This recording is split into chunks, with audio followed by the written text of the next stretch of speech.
আসসালামু আলাইকুম। বাংলাদেশ বেতার রাজশাহী স্থানীয় সংবাদ পড়ছি Siraji Ferdous Shahriaz. Bangladesh red crescent society Rajshahi city ইউনিটের বিশেষ সাধারণ সভা 2026 ও কার্যনির্বাহী কমিটির নির্বাচন অনুষ্ঠিত হয়েছে।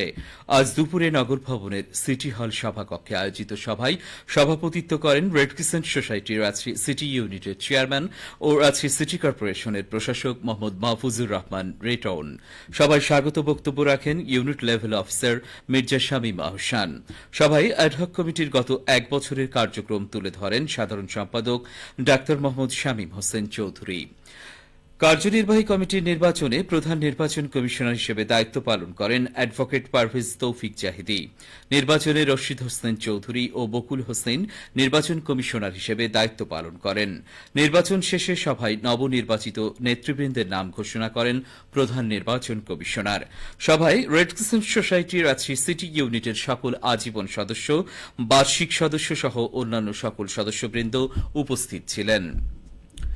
প্রাথমিক বিদ্যালয় পর্যায়ে হলদে পাখি কার্যক্রম সম্প্রসারণ এবং মেয়ে শিশুদের নেতৃত্ব, নৈতিকতা ও সামাজিক মূল্যবোধ বিকাশে রাজশাহীতে সম্মেলন অনুষ্ঠিত হয়েছে। আজ নগরীর একটি মিলনায়তনে প্রাথমিক ও গণশিক্ষা মন্ত্রণালয়ের অর্থায়নে এবং বাংলাদেশ গার্ল গাইডস অ্যাসোসিয়েশনের ব্যবস্থাপনায় সম্মেলনে রাজশাহী ও রংপুর অঞ্চলের শিক্ষক ও শিক্ষা কর্মকর্তারা অংশগ্রহণ করেন। অনুষ্ঠানে মুখ্য আলোচক ছিলেন রাজশাহী বিভাগীয় কমিশনার ড আনামা বজলুর রশিদ। আলোচক ছিলেন রাজশাহী জেলা প্রশাসক কাজী শহীদুল ইসলাম। অ্যাসোসিয়েশনের জাতীয় কমিশনার কাজী জেবুন্নেসা বেগমের সভাপতিত্বে অনুষ্ঠানে মুক্ত আলোচনা পর্বে অংশগ্রহণকারীরা তাদের মতামত তুলে ধরেন। ডেঙ্গু প্রতিরোধে রাজশাহী সিটি কর্পোরেশন সহ বিভিন্ন প্রতিষ্ঠানের উদ্যোগে জনসচেতনতামূলক কর্মসূচি শুরু হয়েছে। অসচেতনতায় ডেঙ্গুর বিস্তার রোধে বিভিন্ন প্রতিষ্ঠান ও নাগরিকদের সাথে নিয়ে এমন উদ্যোগ নিয়েছে প্রশাসন। সংশ্লিষ্টরা বলছেন, আতঙ্ক নয়, সচেতনতাই ডেঙ্গু প্রতিরোধের উপায়। ডেঙ্গু সচেতনতা নিয়ে এখন শুনুন আমাদের মহানগর সংবাদদাতা রাজু আহমেদের একটি প্রতিবেদন। জলাবদ্ধ ও অপরিচ্ছন্ন স্থানে ডেঙ্গু মশা জন্ম নেয়, আর সেই মশার কামড়ে ডেঙ্গু রোগের বিস্তার ঘটে। কাজেই বাড়ি বা অফিসের কোথাও যাতে পানি জমে না থাকে সেদিকে সকলকে সজাগ দৃষ্টি রাখার আহ্বান জানিয়েছেন রাজশাহী সিটি কর্পোরেশনের প্রশাসক মাহফুজুর রহমান। এ বিষয়ে সচেতনতা বৃদ্ধির লক্ষ্যে আগামী 2 সপ্তাহব্যাপী মশক নিধন কার্যক্রম শুরু করতে যাচ্ছে রাজশাহী সিটি কর্পোরেশন। সকল নাগরিককে সচেতন করার জন্য রাজশাহী শহরে আমরা আবার 2 সপ্তাহব্যাপী মশা নিধনের কার্যক্রম আমরা শুরু করব। বর্ষার আগে 2 সপ্তাহ চলবে, তারপরে বর্ষার পরে ইনশাআল্লাহ রাজশাহী শহরে প্রত্যেকটি এলাকায় শিক্ষা প্রতিষ্ঠান সহ সব জায়গায় আমরা মশা নিধনের জন্য আমরা কার্যক্রম শুরু করব। এদিকে রোগ হবার আগেই রোগ প্রতিরোধের উপর জোর দিয়ে রাজশাহী বিভাগীয় কমিশনার ডক্টর আনামা বজলুর রশিদ বলেন, আমরা নিজের প্রাঙ্গণ যদি পরিষ্কার পরিচ্ছন্ন রাখি, কোথাও যদি পানি জমতে না দেই, আমরা যদি নাগরিক দায়িত্ব পালন করি, তাহলে আমরা মনে করছি ডেঙ্গুর প্রাদুর্ভাব আমরা একেবারে নিম্ন পর্যায়ে নামিয়ে আনতে পারি।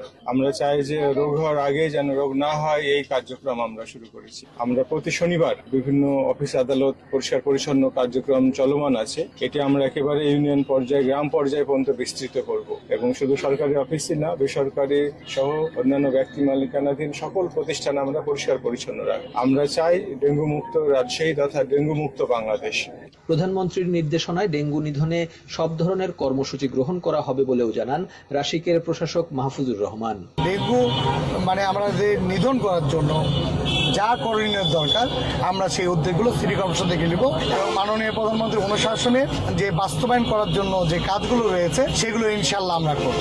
ডেঙ্গুর ভয়াবহতা রোধে সরকারের পাশাপাশি জনগণকেও এগিয়ে আসতে হবে, তবেই এই রোগ থেকে নিস্তার মিলবে। রাজু আহমেদ, বাংলাদেশ বেতার, রাজশাহী। প্রতিবেদনটি শুনলেন। এদিকে ডেঙ্গু প্রতিরোধে সচেতনতা বৃদ্ধি এবং মশাবাহিত রোগের বিস্তার রোধে নাটোরের সচেতনতামূলক সভা অনুষ্ঠিত হয়েছে। আজ নাটোর সিভিল সার্জন কার্যালয়ের সম্মেলন কক্ষে সভায় প্রধান অতিথি ছিলেন জেলা প্রশাসক আসমা শাহীন। সিভিল সার্জন ডা মোহাম্মদ মশিউর রহমানের সভাপতিত্বে অনুষ্ঠানে স্থানীয় সরকার বিভাগের উপপরিচালক ও নাটোর পৌরসভার প্রশাসক আরিফ হোসেন, নাটোর সদর উপজেলা স্বাস্থ্য ও পরিবার পরিকল্পনা কর্মকর্তা ডা কামাল উদ্দিন ভুইয়া এবং নাটোর জেনারেল হাসপাতালের আবাসিক মেডিকেল অফিসার ডা মাহবুবুর রহমান ও মেডিসিন বিশেষজ্ঞ ডা জুয়েল হক প্রমুখ উপস্থিত ছিলেন। সবশেষে আবহাওয়া। আজ রাজশাহীতে সর্বোচ্চ তাপমাত্রা ছিল ৩৬ ডিগ্রি এবং সর্বনিম্ন ২৭ ডিগ্রি সেলসিয়াস। সন্ধে ৬টায় বাতাসে আপেক্ষিক আর্দ্রতার পরিমাণ ছিল ৭২%।